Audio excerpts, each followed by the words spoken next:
Certainly, some of those Amazon Fresh stores will be converted, at least that was the indication, would be converted to Whole Food stores, which is probably what they should have been in the first place because Amazon Fresh, while it had the cachet of Amazon, it really didn't have a strategy. It didn't have a format banner that yelled at you that we're different. I went to one of the here in Jersey. I went to one of the stores the day after it opened, and I found dozens plural of out of stock items, which is shocking for a new store. I know, my when my family opened stores, it would never happen, right? We would always face the aisle so that they were perfect on the second day, third week even, just to make sure that the store looked new as long as it could. So that was kind of shocking. Hello, and welcome to another episode of Grocery Guys. I am Bill Wilson, Senior Editor of Supermarket News. I'm here with Ron Margulis.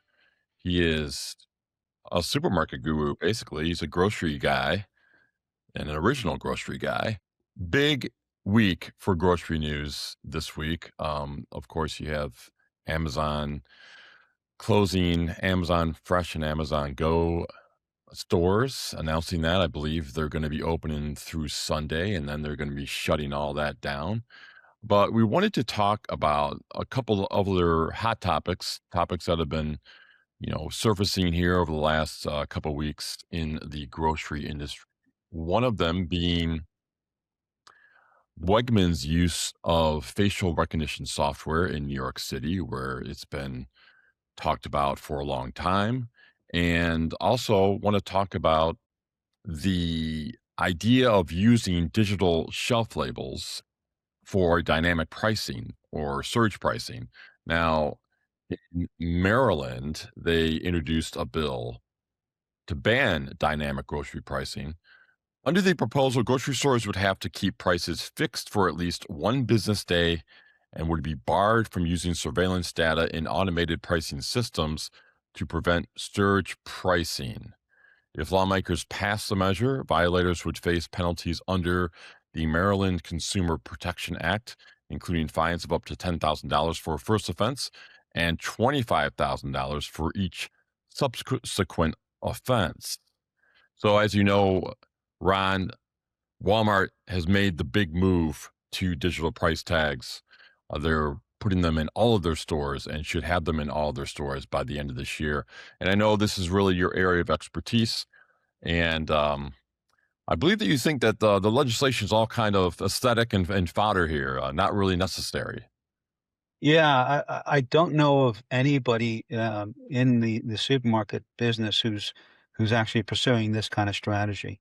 We know that Wendy's in the quick serve restaurant world did try a couple of experiments around dynamic or surge pricing, and was called out for it pretty dramatically, and stopped that kind of experiment. But there was a study last year by Northwestern University in Chicago, or north of Chicago, that suggested that people using pricing technology for the shelf label are not using it mostly to increase prices, but rather to reduce prices, and using it to reduce prices on things like produce and other fresh items that may be closing in on their shrink deadline date, the sell by date. I'm convinced that this is a much about nothing effort by Maryland. Just to throw a couple items of thought, during the big Kroger Albertsons merger trial, there was a Kroger executive that went on the witness stand and did say that, there were times when Kroger did adjust their egg prices during certain times of the day. And I know Walmart is facing a lawsuit that they put the wrong weight and wrong price on various items of produce.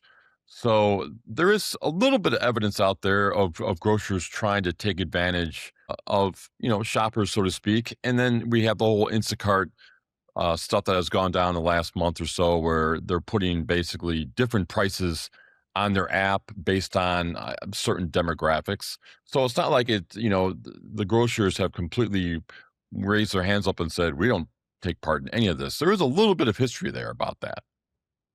Yeah, and although the Instacart thing isn't related to the shelf tags, the other two were uh, well validated incidents, and I hope both Kroger and Walmart learned their lessons from them. Um, and even in the egg price incident, there were as many decreases in pricing as there were increases in pricing. That was just a sort of a tactical demand and supply type thing, as far as I understand. It's a big trust issue.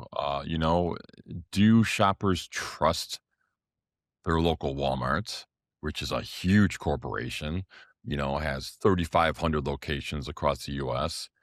And do you think the shoppers will, or the grocers, I should say, have that trust with the shoppers that, what, they're not going to, what's to say they increase the price of a can of corn a nickel? That really is not very noticeable at 5:30 p.m. on a Thursday. Right. I will tell you the retailers that have installed the digital shelf tags um, could do a better job if they communicate to the shoppers the benefits of having those tags in. The top tier media really enjoys this topic specifically because it is so one sided, sort of a David and Goliath type of thing. But the truth is, like everything else, is a lot more gray.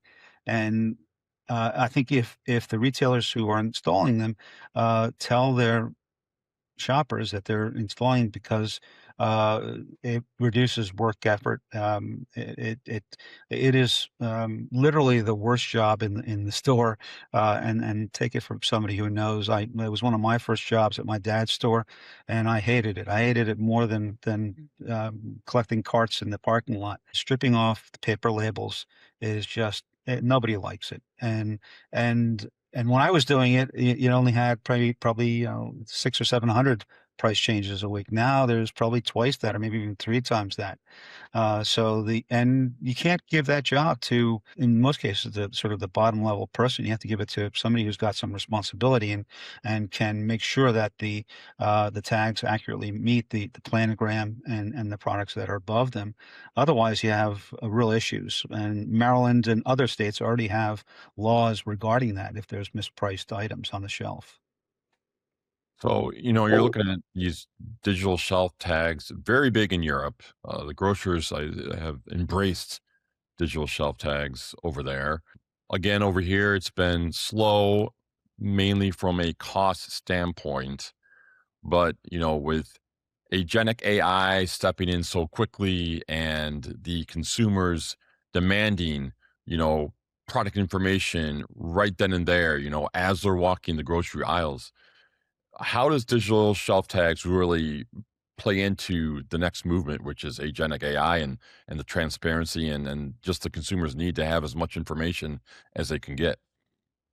Right. It is ultimately a piece of hardware. So it's all the software that's behind it that's really the cool part about it, and the part that's going to help both retailers and consumers. For retailers, it's going to help them understand what shoppers are wanting at any given time, because working with things like closed circuit TV and another image recognition software, it'll be able to spot out of stocks. It'll be able to spot dwell times at specific locations within the stores and that type of thing, which will help them better serve the customer. In addition, most tags, and I think at this point almost all tags, have LED lights on them that light up for a couple of different purposes that help both the retailer and the consumer.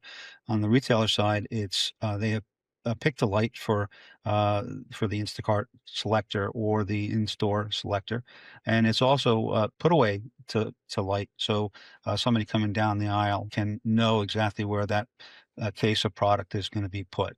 So very, very important on things like spices, where you have a small amount of space, but you have literally hundreds of items that you have to find. And while I'd like to think a lot of them are alphabetical, that's not always the case. The other thing is that a lot of these things have QR codes. And if it does have a QR code, that's a great interface for the consumer. I know my daughter, 29 years old, she always shops with her phone. And that's not just to get the best prices. It's just to find. It's also to find out more information about the products that are available. She wants to know where they're sourced, if they come from this place or that place, even if there are some recipes that she could get. And where the agentic AI comes into work is if I tell it or ask the agent, I want to make spaghetti and meatballs tonight. What do I need to buy? It will help me do just that and give me a wayfinding apparatus to go through the store, get the pasta, get the basil, get the tomato sauce, get everything I need for that particular recipe, which is pretty good. I know I do all the shopping in my family, and I really would it really would help me as I'm preparing a specific dish to know where in the store that particular item or series of items are. Sticking to technology, Wegmans has announced that it has begun using facial and voice recognition technology to track customers at its two locations in New York City. New York City has been a hotbed for facial recognition technology. There are merchants that have come aboard and said, "Hey, we want this. It's going to help with our shrink. It's going to help local law enforcement, maybe identify, some other suspects." Um, they have New York City has had legislation out there that would ban this collection of this type of data and the facial technology. It hasn't passed yet, and I know that the merchants again have really come up and said we really need this technology. I guess there's a couple problems here with the public. The public, they don't want anyone, sharing their data. They don't want anyone to look in and see their data or their information. And the Federal Trade Commission, they reached a settlement with Rite Aid not too long ago, and that it banned the retailer from using facial recognition technology because it had put up hundreds of the units in its stores. And again, Rite Aid used the surveillance to identify customers who have engaged in shoplifting and other problematic behavior in its stores, but the technology erroneously identifies some customers as shoplifters. So you have a problem with the actual cameras or whatever they use that don't do the best job when identifying people or doesn't have the best scan of people's faces, which is kind of surprising, because you would think in this day and age, you Yeah. know, your iPhone can gather great pictures, but when it comes to surveillance technology, obviously just not up to snuff. Anyways, I mean, do you see Wegmans? Rite Aid was banned from the FTC from using this, and do you see Wegmans being able to continue with this technology if, and this is what Wegmans is doing, it is notifying its customers that, hey, we have this kind of surveillance equipment in the stores. Yeah, and as everybody knows, Rite Aid is no longer. So, although I don't think this particular case had any impact on their bankruptcy, the Wegmans thing is, I think, another issue of not communicating well enough to, in this case, both the shopper and the government. If they shared the numbers, particularly in a heavily urban area like New York, of what they're trying to accomplish by collecting that information, I think they'd be a lot more effective. And privacy, we've discussed this in the past. Privacy is a bit of a misnomer because your images, your cell phone patterns, everything is out there already, and the benefits of you giving up a little privacy often outweigh the detriments of having your image on in a database. For instance, if I'm a supermarket collecting information about people taking certain types of drugs, and it's found out that one of those drugs was faulty or recalled. My ability as that retailer to contact that person and prevent you from taking that drug certainly would outweigh any concerns about privacy. At least from my perspective, I'm willing to give that up, my privacy up for potentially saving my life. I don't think the folks at Wegmans can frame their efforts like that, but there are benefits from the capture of images that will help them save money, and that money will be hopefully passed on in some form to the consumer. Yeah, I mean, shrink is a big problem in grocery retail and also places like Walgreens.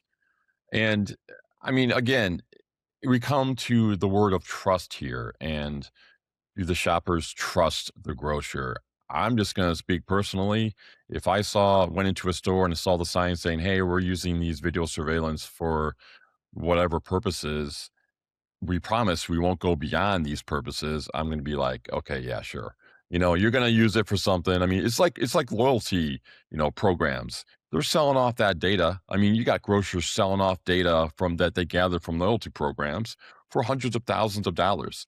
Would that prevent me from shopping at my favorite store? Probably not. But I mean, do you think that's enough if they were to post signs saying, "Hey, we're using this surveillance technology." Do you think that is going to drive customers away or not? Again, it's the way that they present it, their case. So, with your point about loyalty information, that all information is anonymized and amalgamated, and there's no way that a CPG company that's buying that collective data knows that Bill Wilson in Chicago is buying this, that, or the other thing on a regular basis. So, that that information I think is safe. So, those Barbies that you buy and keep in a collection, nobody else is going to know about that. But to the point about the supermarkets, the retailers looking at information and sharing what that information does for them and how it helps them keep costs down. I think that's impactful and hopefully builds on that trust. And it is just one part of it, right? You even sort of mentioned it. Will that alone help keep you from shopping at your favorite store? And that's because there are other things that are drawing you there. I've always believed that there are basically three elements to food marketing from the consumer's perspective, and that's price and service and assortment. Okay. Now, there's a lot of things that go into each one of those. Price, for instance, there's the temporary price reductions. There's other types of price promotion discounts. Those are the loyalty programs, and with the assortment, that's not just the breadth of the store and all the in it. This also it also includes things like temporary or seasonal items, and then for service that covers a whole range of things, not just customer service, right? It's the outreach that they make to you or your phone or your laptop with information. It's all the other stuff, the marketing stuff, the sort of demand creation stuff that's out there.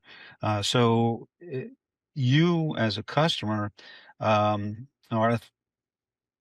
unconsciously thinking about all three of those things as you go in, and you're making the decision that based on a whole bunch of variables, yeah, this net is going to be a good place for me to shop. So sometimes it's not going to be Walmart because even though they have the best prices, maybe they don't have the best service or the assortment. They have a lot of out of stocks, for instance. Maybe it's not Jewel. Because the prices are too high in that case, or while they have most of the stuff in stock, the service is crappy. So, and I'm not making any accusations to those or casting any aspersions on those retailers. I'm just using them as an example. But it's rare that you have all three of those elements that are sort of running at 100%. So you're always making a trade-off, or almost always making a trade-off when you choose a store. I think it's the critical component we have here is again, signage and communication to the customers and make sure you say, this is how we're keeping your food prices down. This is going to help us, especially in this day and age of inflation. And it's been crazy. I think if you say that, I think the average customer will be like, all right, I actually appreciate that. maybe that would work. I know it would work for me. I'd be like, all right, well, I can appreciate that. So, like you said, I think signage all over the place is critical. But let's touch on the big news this week. I wasn't planning on going beyond the technology aspect of this episode, but Amazon announced that it's closing Amazon Fresh and Amazon Go stores, all of its stores. It did this over in the UK earlier, I think late last year they did that. So I don't know, maybe some people saw this coming. Looks like it's going to lean more on Whole Foods markets. It's going to open up 100, about 100, maybe more locations in the next few years. And again, you have this Amazon trying to succeed in a market where brick and mortar locations are critical, to the shopper. And it's taking a step back a little bit here. It's kind of going back to where it began, which was the acquisition of Whole Food markets. And also it's also going to rely on its 30-minute fresh grocery delivery too in the future. Do you think that's enough to really compete with the likes of Walmart? Is if you have increase your presence with Whole Foods Market and you focus on this fresh grocery delivery in 30 minutes? I think yes. There's a lot to unbundle there. Um, for instance, certainly some of those Amazon Fresh stores will be converted. At least that was the indication. Would be converted to Whole Food stores, which is probably what they should have been in the first place. Because Amazon Fresh, while it had the cachet of Amazon, it really didn't have um, uh, a strategy. It didn't have a format banner that yelled at you that we're different. I went to one of the here in Jersey. I went to one of the stores the day after it opened, and I found dozens plural of out of stock items, which is shocking for a new store. I know, my when my family opened stores, it would never happen, right? We would always face the aisle so that they were perfect on the second day, third day, third week even, just to make sure that the store looked new as long as it could. So that was kind of shocking, and it told me, and again, this may be the wholesaler, it may be the internal fulfillment folks, but it was shocking that that was occurring. So the demise of Amazon Fresh isn't that surprising to me. Um, what is surprising, I guess, is that they do have other formats coming out, like a Costco lookalike out near you. And as far as I know, those plans are still on. So that tells me that they may be more interested in using certain stores or certain locations as basically picking locations or fulfillment locations for that, 2 to 4 hour fulfillment effort. And I wouldn't be surprised that they keep some of those stores, some of those Amazon Fresh stores open as not retail stores, but as ghost stores, filling orders for that service. Yeah. So yeah, there's same day fresh grocery service. They did mention that they're going to also focus on these super centers, which will have distribution centers, fulfillment centers inside of them, taking up like 50,000 square feet. So obviously, that's going to come a long way in their ability to service customers that want their same day grocery delivery, fresh grocery delivery service. I'm going to go out and I'm going to say this is going to fail. Because again, I go back to I want to pick up my own produce. I cannot depend on someone else picking out my produce. And I think Instagram's coming out, or not Instagram, Instacart is coming out with a service where you can select the ripeness of your produce. I guess they have certain degrees of ripeness. They're going to have a Yeah. big Yeah. visible ad coming out, and I still don't think that's enough. I want to be the one looking at my bananas because I have a certain banana that I like, or apples. Golden delicious apples. I don't like the ones that are more green. I like the ones that are more yellow. I just think I'm not alone in this, No, and you're not. You're you not. can't beat going to the grocery store, and produce is just so finicky. Uh, Yeah, yeah.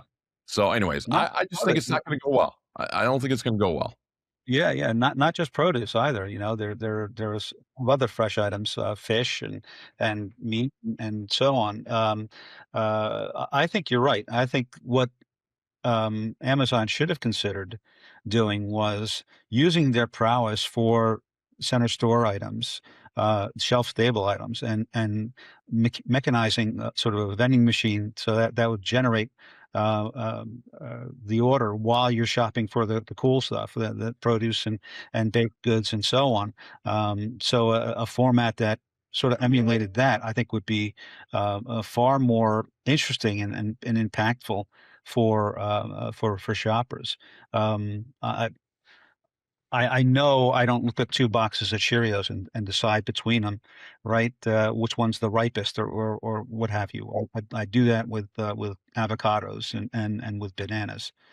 By the way, the coolest thing I ever saw at a produce show a couple years ago in Asia was a it was 5 bananas in a tray, and they were of varying ripeness. So you could have a banana a day, and as the ripest one you'd have today, and then the other four were for the next 4 days. And it was just such a cool merchandising tactic to use to get people to buy 5 bananas as opposed to one that was sort of semi-ripe. Well, we can talk about this forever. Unfortunately, we have to end somewhere. And Ron, I think you need to just go to a Wegmans. You're closer to Wegmans in New York City and get your picture taken. How about that? I'll do that this weekend. There you go. All right. For Ron Margulis, I'm Bill Wilson. Thanks for tuning in and have a great day.